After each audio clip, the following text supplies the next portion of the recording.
Thank you very much for inviting me to this conference. It feels good to be in touch with this community on a subject matter that is very interesting and concerns us all. Now, this early, let me tell you that the things that I will share were covered mostly in the program in church management, which I attended 2 years ago at Santa Croce with our Archbishop Garcera, and our former Chancellor, Father Oscar Andal, who now is director of the National Shrine of St. Padre Pio in the Philippines. We were part of the second cohort of that program. I enjoyed that program because the learnings validated some of the strategies we have been employed, and the discussions in the classroom helped me in formulating ideas which have been very helpful in my ministry. Now, the insights I learned continue to guide me up to this day. Our topic today is developing real estate portfolio in the Archdiocese of Lipa. With the insights I got from the program and given the experiences I have on the ministry, I formulated my presentation to cover five key areas. First, a brief background on the Archdiocese of Lipa. Now, this section will give you the background of what we are as an institution. I will give more information on our archdiocese and a bit of our history. Second, I will take you through the steps on how we are managing our assets, in particular, the real estate assets. Why is there a need to use these assets to help build our resources? And third, I will show you the steps and factors to consider as we manage our resources, given the need to preserve cash and raise cash for our day to day needs and at the same time address sustainability. And fourth, I will share with you the challenges we had and we are still having and our responses. And lastly, I will discuss our plans moving forward. Let me now talk about the Archdiocese of Lipa. In 2010, we marked our 100th year as a diocese. That brings us to 112 this year and 50th as an archdiocese, which coincides with the 500th year of Christianity in the Philippines.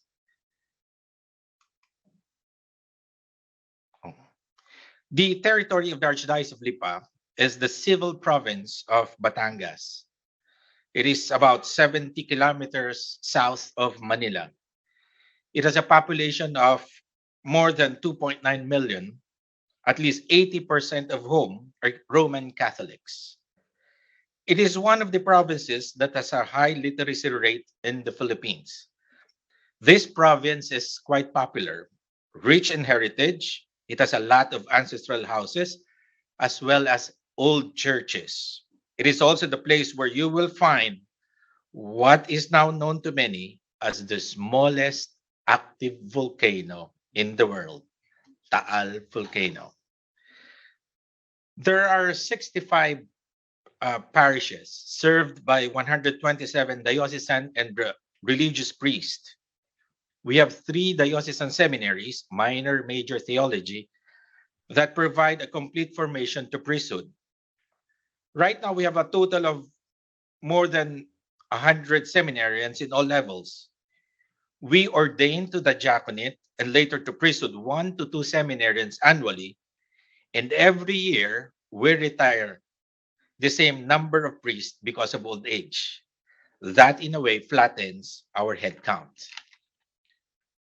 When I became the finance administrator of the Archdiocese in 2011, one of the challenges we needed to confront was the inadequacy of funds to support the operational needs of our local church.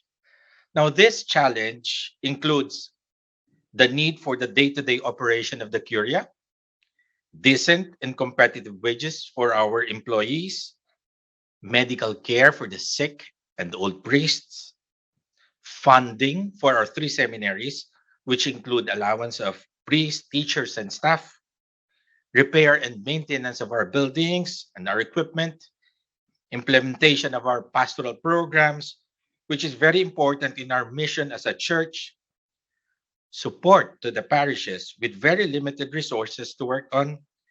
We subsidize 6 out of the 65 parishes because they are small and located in not so affluent areas, and the continuing education of our priests. Year after year, our expenses continued to increase by an average of 8 to 10%. But the growth of our revenues is just about 4 to 5%. There is a big gap. Revenues were derived mainly from donations and the 12% share from the stole fees coming from the parishes. Our internal inflation was growing at a rate faster than the growth of our revenues. Now, add to that the increasing need to support the implementation of the pastoral and social programs of our archdiocese. Now, this situation prodded us to seek for new revenue streams, not just for sustainability in our day to day operations, but also to address the growing needs and other operational challenges. We need to be in a position of strength to anticipate problems. Now, take the case of the recent eruption of the Al volcano. For context, the Al volcano, as I said, is said to be the world's smallest active volcano. Despite standing at only 311 meters, it can be deadly.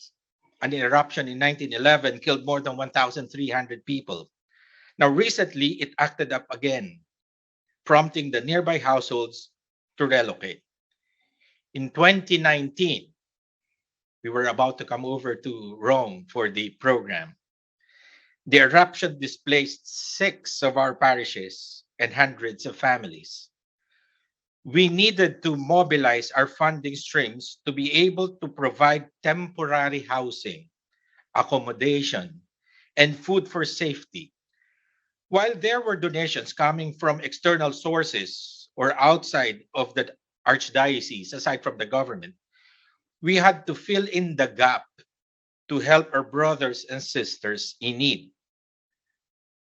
The case of Taal is just one example, not to mention other calamities due to the country's geographic circumstances and given the Philippines' location along the Pacific typhoon belt. Our country experiences many forms of natural disasters such as typhoons, earthquakes, floods, drought, and landslides. When these things happen, we could not help but be in the front line to extend help to the communities in need.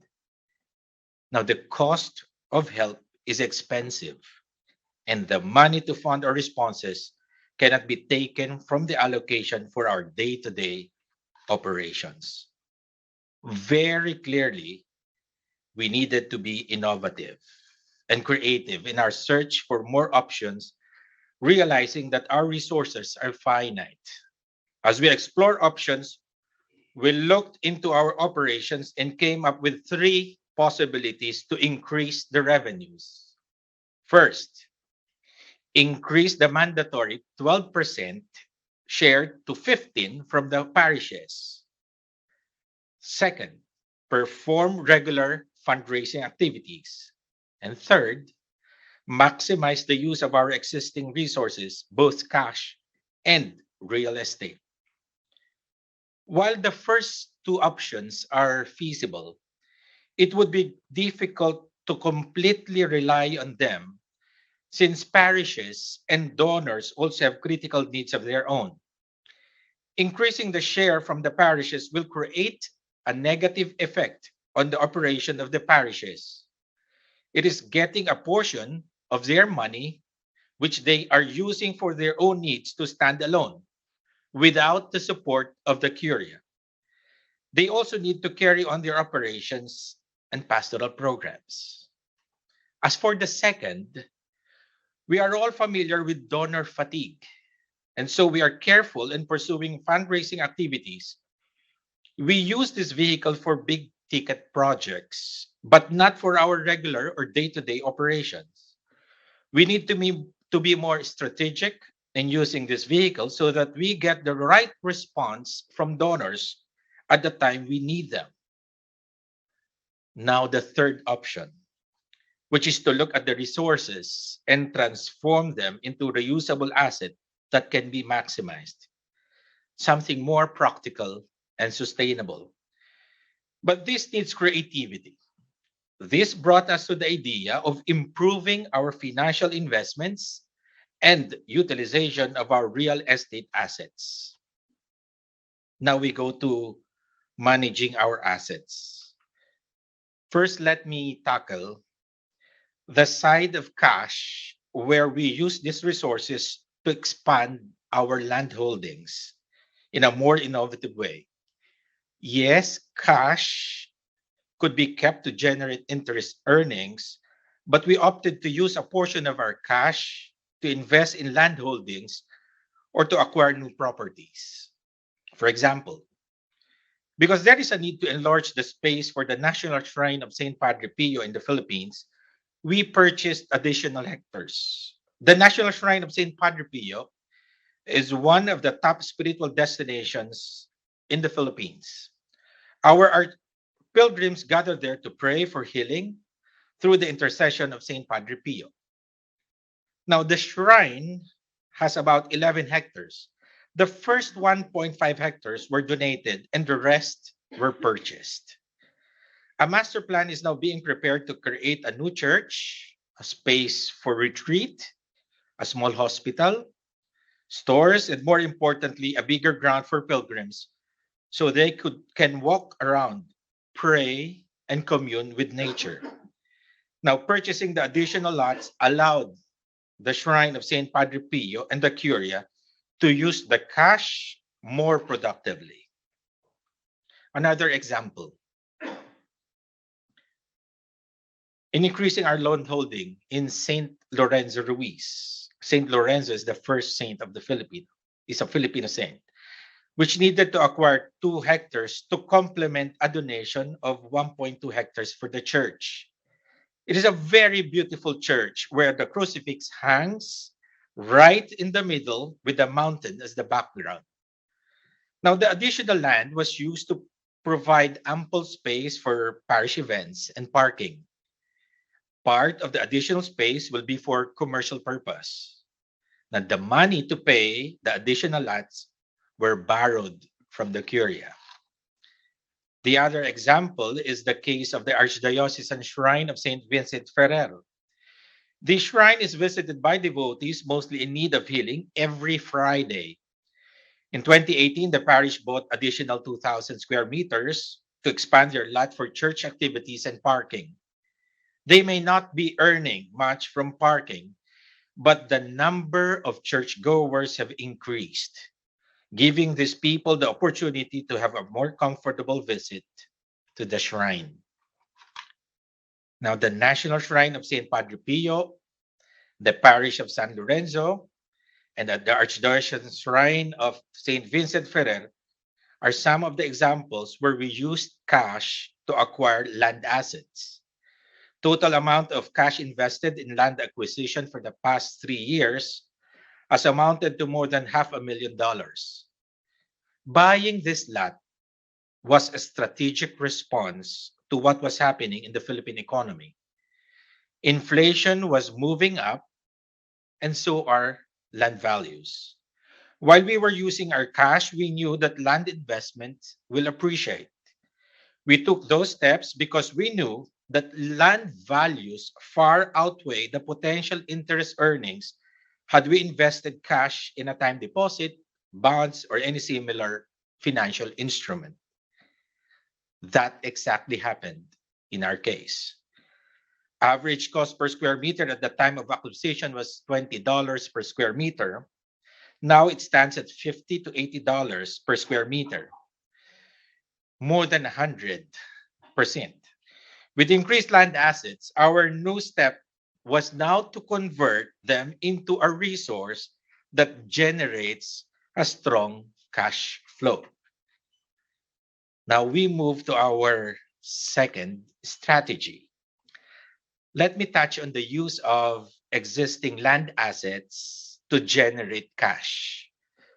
We conducted a thorough review of the existing land assets as we figured that some are productive, some are idle, and some could further be maximized. We needed to have a more productive use of these real estate assets to generate cash. We explored leasing and set up the infrastructure to make this process work for the Archdiocese.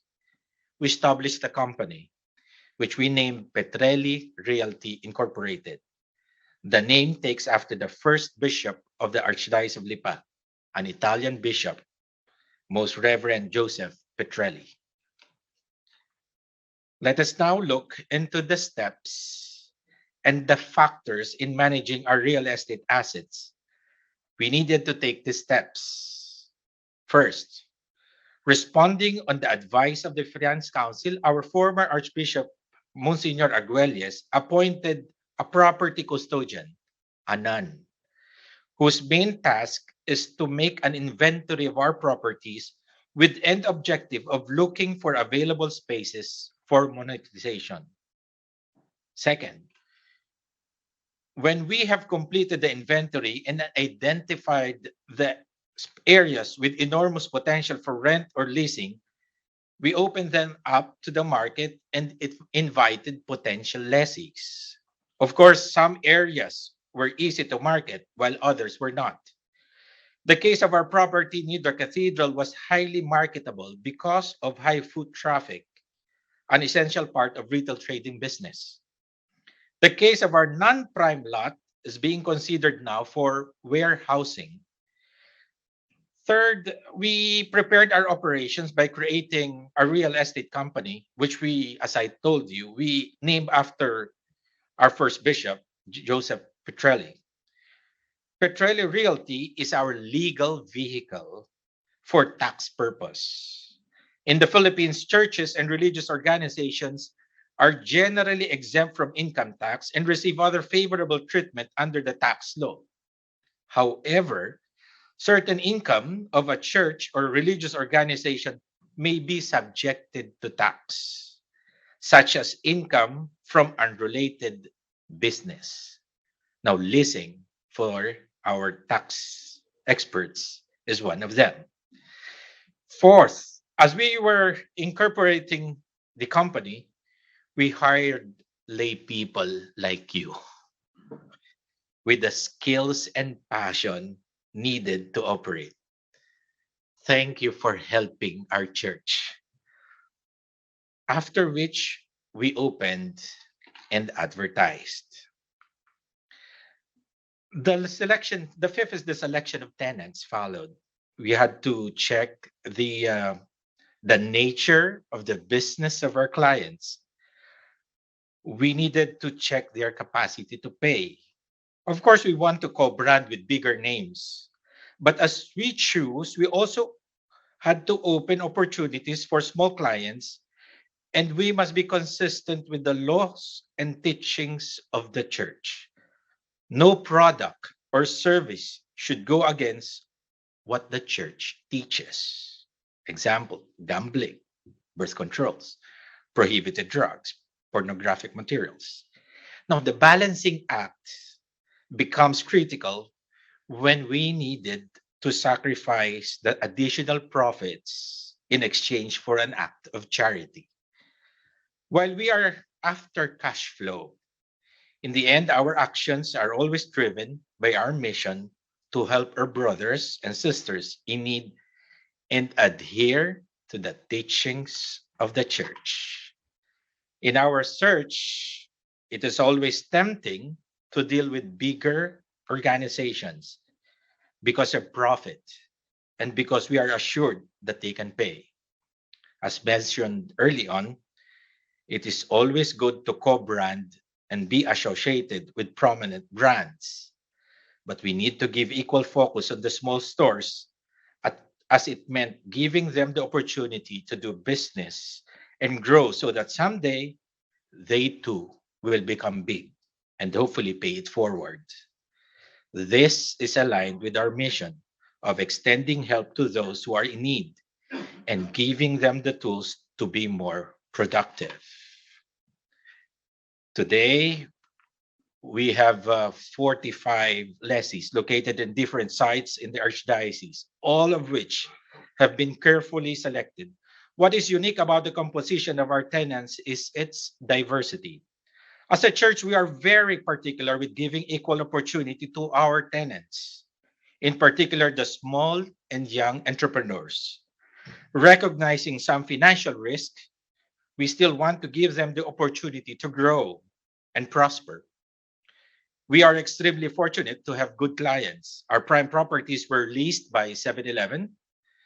It's a convenience store in the Philippines. We have 4 stores, 3 of which are adjacent to the church parking area, while one is at the side of the seminary. We have McDonald's, ATM machines of 2 large banks. We also have 2 supermarkets, Pure Gold and another uh, local supermarket, a bake shop, Rodrigo, and a medical laboratory, among others. As mentioned, we have stores from new startups, young entrepreneurs, because we want them to grow and be successful as well.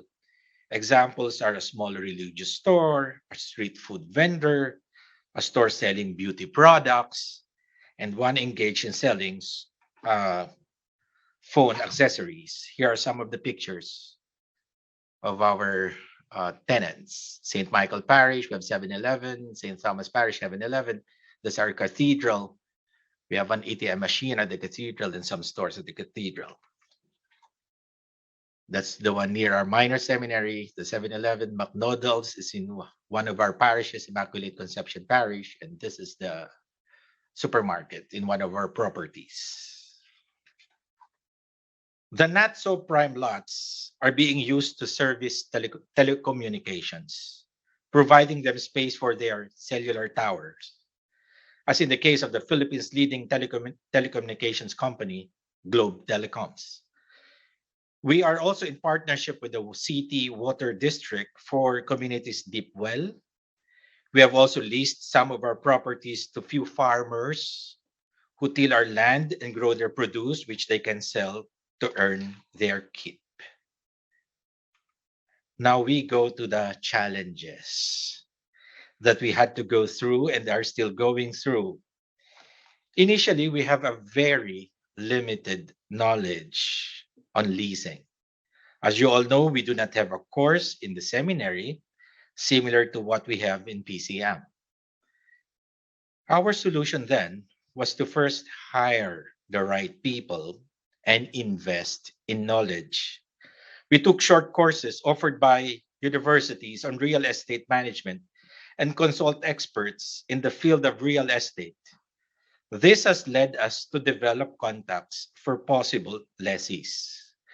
Now, the second, how do you ensure that the use of the property will not be against the teachings of the church? Now, our solution was we checked on their business coverage, due diligence. We did due diligence and we made sure that a provision to that effect is stipulated clearly in the contract. Let me share with you. I have shared this, but I'd like to share this again with you. Let me share with you an experience about standing for the teachings of the church. There was the big branded store in the Philippines which was willing to lease our property near our cathedral for a price we can't get from smaller players. The amount they were willing to pay us and the potential rental price appreciation of our nearby stalls because of their presence alone as a lead lessee was almost guaranteed. However, the store sells contraceptives. If it were just for money, it would have been an excellent business decision. But we know very well that it is not all about money. We had to say no to their application and offer. Now, third, now Philippine law obliges us to pay the right taxes and comply with government policies on running a business. For transparency and efficient payment of tax due to the government, we came up with a real estate company, as I told you. It is owned by the Archdiocese of Lipa. All our properties that are used for taxable operations were placed under this corporation with use of frac agreement with the Archdiocese of Lipa.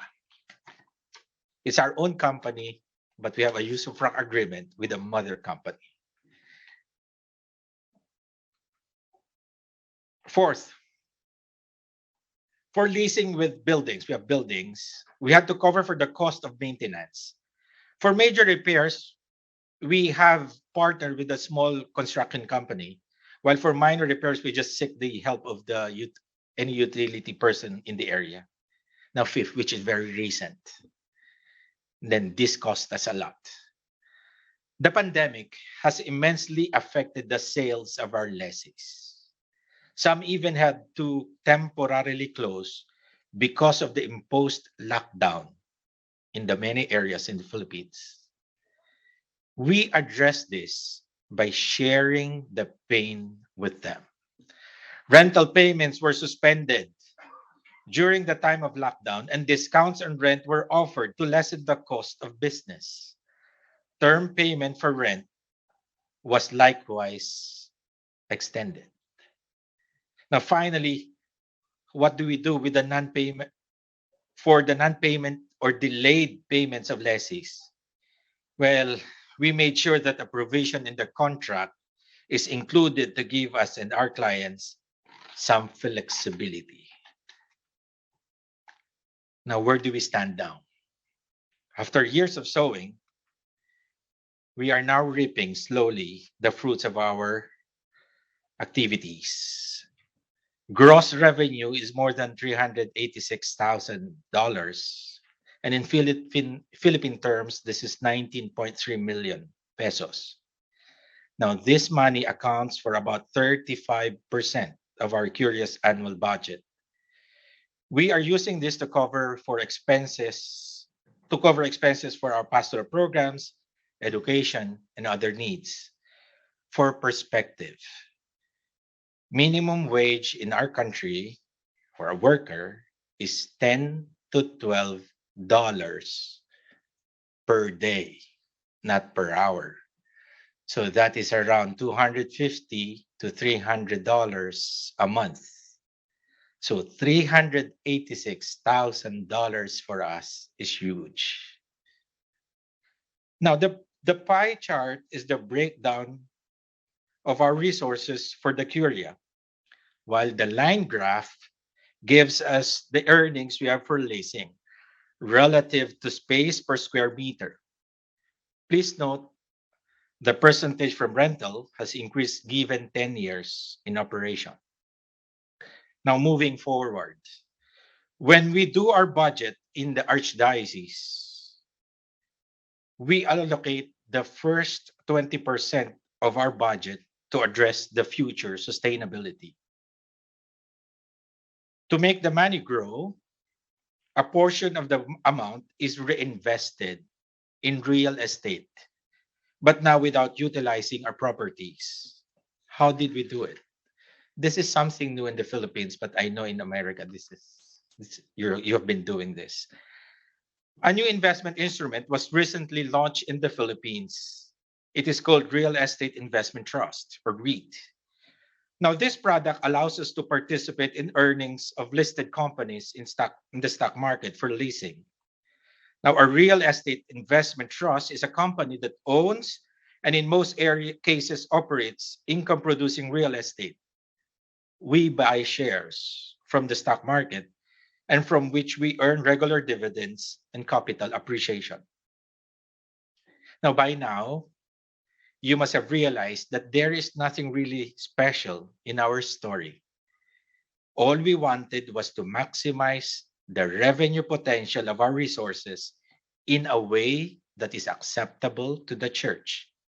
Our real estate is just one part of our investment portfolio, which is diversified to contain risk and anticipate blips in the market. Our other investments consist of stocks, mutual funds, bonds, money market, etc.